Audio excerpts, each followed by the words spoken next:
ഇത് ഫാഷന്റെ ലോകമാണ്. മാറി മാറി വരുന്ന ട്രെൻഡിനൊപ്പം മാറിക്കൊണ്ടിരിക്കുന്ന പുതിയ ലോകം. അണിഞ്ഞൊരുങ്ങി വരുന്നവർക്ക് അതിരുകളോ അതിർത്ത് വരമ്പുകളോ ഇല്ലാത്തവരുടെ പുതിയ ലോകം, പുതിയ ആകാശം, പുതിയ ചുവടുവെപ്പ്. ഹലോ ഡെലൈറ്റ് അയർലൻഡിലെ മലയാളികൾ എന്ന ഈ സെഗ്മെന്റിൽ ഇക്കുറി ഞങ്ങൾ നിങ്ങളുടെ മുമ്പിലേക്ക് എത്തിക്കുന്നത് അയർലൻഡിൽ ആദ്യമായി നടന്ന ഒരു പ്രത്യേക പരിപാടിയിലേക്കാണ്. കലാപരിപാടികളിൽ ഒരു പഞ്ഞവുമില്ലാത്ത അയർലൻഡിൽ ഇങ്ങനെ ഒരു പരിപാടി ഇത് ആദ്യമായിട്ടാണ്. The first ever beauty pageant contest for Malayalis in Ireland, the Miss Kerala Ireland. ആ മിസ് കേരള അയർലൻഡ് കോമ്പറ്റീഷന്റെ മാസങ്ങളോളം സംഘാടകരുടെ തയ്യാറെടുപ്പിനൊടുവിൽ ഈ കഴിഞ്ഞ മാസം അയർലൻഡിൽ നടക്കുകയുണ്ടായി. അതിൻ്റെ തയ്യാറെടുപ്പ്, പ്രാക്ടീസ് സെഷനുകൾ, വർക്ക്ഷോപ്പുകളിലേക്ക് നിങ്ങളെ കൊണ്ടുപോകുന്നു. So now let's view the Miss Kerala Ireland beauty pageant competition held in Ireland.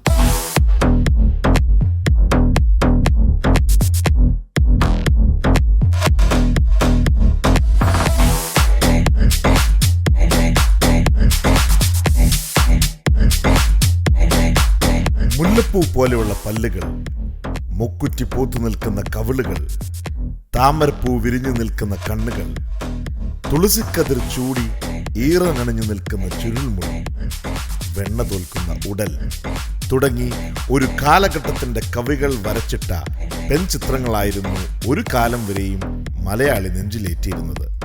എന്നാൽ കാലവും കഥയും മാറി വന്നപ്പോൾ ആത്മവിശ്വാസം എന്ന ഒറ്റ പേരിന് മുന്നിൽ ആ സങ്കല്പ ചിത്രങ്ങളൊക്കെ ഉടഞ്ഞു വീഴുന്ന കാഴ്ചയ്ക്കാണ് ഈ ലോകം സാക്ഷ്യം വഹിച്ചത്. എല്ലാവർക്കും നമസ്കാരം. ഞാനിപ്പോൾ ഇവിടെ നിൽക്കുന്നത് 30 സുന്ദരിമാരുടെ മുമ്പിലാണ്.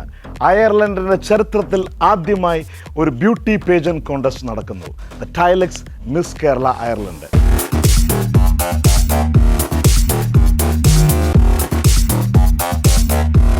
അറിവിന്റെ, ആത്മധൈര്യത്തിന്റെ, ആഗ്രഹത്തിന്റെ ഒക്കെ പിൻബലത്തിൽ ആത്മവിശ്വാസത്തിന്റെ ചിറകും വിരിച്ച് മിസ് കേരള അയർലൻഡ് ആകാനായി അണിനിരന്നു നിൽക്കുന്നവരാണ്. നമ്മുടെ അയർലൻഡും സൂപ്പർ ഡൂപ്പർ ക്രിയേഷൻസും ചേർന്ന് നടത്തുന്ന ഈ പരിപാടിയിൽ സൂചിയും നൂലും ആൻസപ്പാരലും അസോസിയേറ്റ് ചെയ്യുന്നു. ഈ 30 സുന്ദരിമാർ ആര് കിരീടം ചൂടും എന്നുള്ളത് നമുക്ക് കാണാം. പലയിടങ്ങളിൽ നിന്ന്, പല മേഖലകളിൽ നിന്ന്, പല തിരക്കുകളിൽ നിന്ന് ഒരേ ഒരു ലക്ഷ്യത്തിലേക്ക് ഓടിയെത്തിയവർ. അതെ, അവർ ഒരുങ്ങുകയാണ്. മിസ് കേരള അയർലൻഡ് എന്ന് കേട്ടപ്പോൾ ആദ്യമായി മനസ്സിലേക്ക് ഓടിയെത്തിയത് എന്താണ്? സിൻസിയറായിട്ട് പറയുകയാണെങ്കിൽ ഒരുപാട് സന്തോഷം തോന്നി. കാരണം അയർലൻഡിൽ ഇതുവരെ ഇങ്ങനെ ഒരു പ്രോഗ്രാം കണ്ടക്ട് ചെയ്യപ്പെട്ടിട്ടില്ല. ഓൾസോ ഞാൻ നാട്ടിൽ കോളേജ് പഠിച്ചിട്ടില്ല, ഇവിടെയാണ് കോളേജ് പഠിച്ചത്. സോ എനിക്ക് നാട്ടിലത്തെ ഒരുപാട് കലോത്സവങ്ങളും കാര്യങ്ങളൊക്കെ മിസ് ചെയ്തു. അങ്ങനത്തെ ഒരു ഓപ്പർച്യൂണിറ്റി എനിക്ക് കിട്ടിയിട്ടില്ല. ഞാൻ ഒരുപാട് ലുക്ക് ഫോർവേഡ് ചെയ്തൊരു പ്ലാറ്റ്ഫോമാണ് ഇപ്പോൾ എനിക്ക് കിട്ടിയത്. അതിൽ ഒരുപാട് സന്തോഷം. Thanks so much to all the organisers. First of all എനിക്ക് ഈ ഒരു ഇവൻറ്റിനെ കുറിച്ച് കേട്ടപ്പോൾ തന്നെ എനിക്ക് ഒരുപാട് ഹാപ്പിനെസ് തോന്നി. കാരണം ഞാൻ ഇത്രയും നാൾ കണ്ട ഒരു ഡ്രീം അത് ആദ്യമായിട്ട് അല്ലെങ്കിൽ നടക്കാമ്പോൾ അതിലൊരു കണ്ടസ്റ്റൻസ് ആവാൻ കഴിഞ്ഞതിൽ എനിക്ക് ഒരുപാട് സന്തോഷം തോന്നി. നിരന്തര പരിശീലനത്തിൽ, വേഗത്തിലും താപത്തിലും അവർ തങ്ങളെ തന്നെ ഉരുക്കിയെടുക്കുകയാണ്. നമ്മുടെ അയർലൻഡ് എന്ന് പറയുന്ന വൺ ഓഫ് ദ ഓർഗനൈസേഴ്സ് എൻ്റെ കൂടെയുണ്ട്, ബിബിനും നെൽസണും. എന്താണ് അവർക്ക് പറയാനുള്ളതെന്ന് നോക്കാം. ഞങ്ങൾ 2 കൊളീഗ്സാണ്. അപ്പോൾ ഞങ്ങൾ രണ്ടും ഞങ്ങളുടെ ഒരു യാത്രയിലാണ് ഞങ്ങളൊരു പേജ് തുടങ്ങിയാലെന്നൊരു ആലോചന വന്നതും. ഞങ്ങൾക്ക് ഏകദേശം 1 വർഷം മുമ്പാണ് ഞങ്ങൾ പേജ് തുടങ്ങുന്നത്. ഞങ്ങൾ ആ പേജ് തുടങ്ങിയതിന് ശേഷം നമ്മൾ വിചാരിച്ച പോലെ തന്നെ ആൾക്കാർ നമ്മൾ ഭയങ്കര കോപ്പറേറ്റ് ചെയ്തു. ഇപ്പം നമ്മുടെ അയർലൻഡ് എന്ന് പറഞ്ഞ പേജാണ് അയർലൻഡിലെ ഏറ്റവും ലീഡിങ് ആയിട്ടുള്ള പേജ്. നമുക്ക് ഏറ്റവും കൂടുതൽ ഫോളോവേഴ്സും ഉണ്ട്, ഏറ്റവും കൂടുതൽ പോസ്റ്റും നമുക്ക് ഉള്ള ഒരു ഗ്രൂപ്പാണ് നമ്മുടെ. അപ്പോൾ ഒരു അയർലൻഡിൽ തന്നെ ഒരു ഇൻസ്റ്റാഗ്രാം പേജായിട്ട് മാത്രം ഒതുങ്ങി കൂടാതെ ഇവിടെ ബാക്കി എന്തെങ്കിലും കാര്യങ്ങൾ വെറൈറ്റി ആയിട്ട് ചെയ്യാം എന്നൊരു തോട്ട് പ്രോസസ്സിൽ ഞങ്ങൾ പോകുമായിരുന്നു. ഞങ്ങൾ പല കാര്യങ്ങളും ഞങ്ങൾ ആലോചിച്ചു. അപ്പം ഇവിടെ എന്തെങ്കിലും വെറൈറ്റി അടിച്ചാണെന്ന് വെച്ചാൽ ഞങ്ങൾ മിസ് കേരള അയർലൻഡ് എന്നൊരു ആശയമായിട്ട് ഞങ്ങൾ രണ്ട് സംസാരിച്ച് വന്നത്. അപ്പോൾ അങ്ങനെ ഞങ്ങളിത് എങ്ങനെ എക്സിക്യൂട്ട് ചെയ്യുന്നത് വെച്ചിട്ടുണ്ടെങ്കിൽ ഞങ്ങൾ സൂപ്പർ ഡൂപ്പറിലേക്ക് എത്തുന്നത്. ഞാൻ കോൺഫിഡൻ്റ് ആണ്. ഞാൻ ഒറ്റ പോസ്റ്റ് ഇട്ടതിന് ശേഷം 20 കണ്ടസ്റ്റൻസ് കിട്ടി, കൺഫർമേഷൻ വിത്ത് ക്യാഷ്. ഇപ്പോൾ നമ്മളെ പലരും വിളിക്കുന്നുണ്ട്, പല പേജൻസും പല ഹോസ്റ്റ് ചെയ്തൊക്കെ പല ആൾക്കാർ നമ്മൾ വിളിച്ച് നല്ലതായിട്ട് അപ്രിഷ്യേറ്റ് ചെയ്യുന്നുണ്ട്. അപ്പോൾ നെക്സ്റ്റ് ഇയർ ഇതൊരു ഗെയിം ചേഞ്ചർ ആയിരിക്കും. ഈ വർഷവും അതുപോലെ തന്നെ വരുന്ന വർഷവും ഇതൊരു വലിയ സംഭവമോ അതുപോലെ ഒരു ചരിത്ര സംഭവം മാറുന്നു തന്നെ ഞാൻ വിശ്വസിക്കുന്നു. അതുപോലെ ഇതിൽ പങ്കെടുത്ത എല്ലാവർക്കും എല്ലാവിധ ആശംസകളും നേരുന്നു. ഞങ്ങളിപ്പോൾ ചെയ്യുന്ന ഞങ്ങളുടെ റോൾ എന്താണെന്ന് വെച്ച് കഴിഞ്ഞാൽ ഇതിനെ ഗ്രൂം ചെയ്തെടുക്കുക.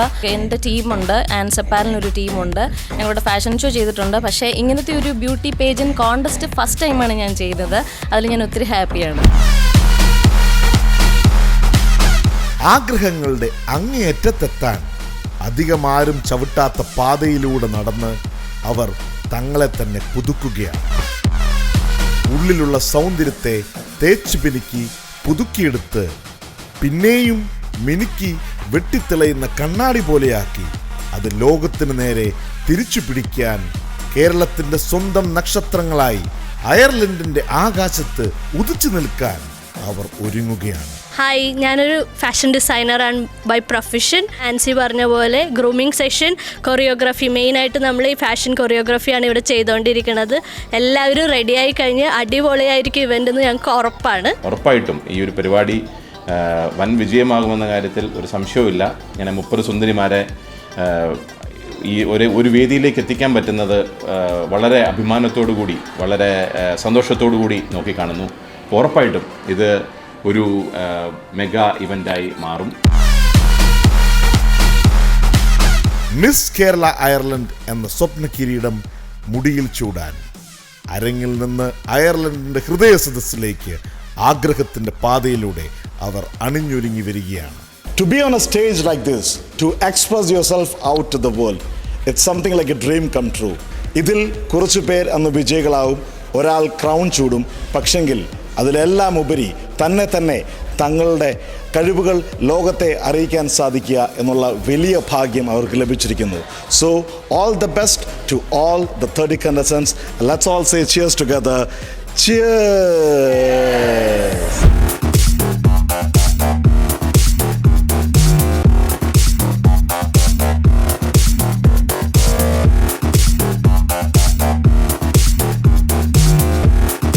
ഈ ലോകത്ത് കോടാനുകോടി ജനങ്ങൾ, ഓരോരുത്തർക്കും വ്യത്യസ്ത താല്പര്യങ്ങൾ, വ്യത്യസ്ത ആഗ്രഹങ്ങൾ, എന്തിനൊക്കെയോ വേണ്ടി നെട്ടോട്ടം ഓടുന്നു അങ്ങോട്ടും ഇങ്ങോട്ടും.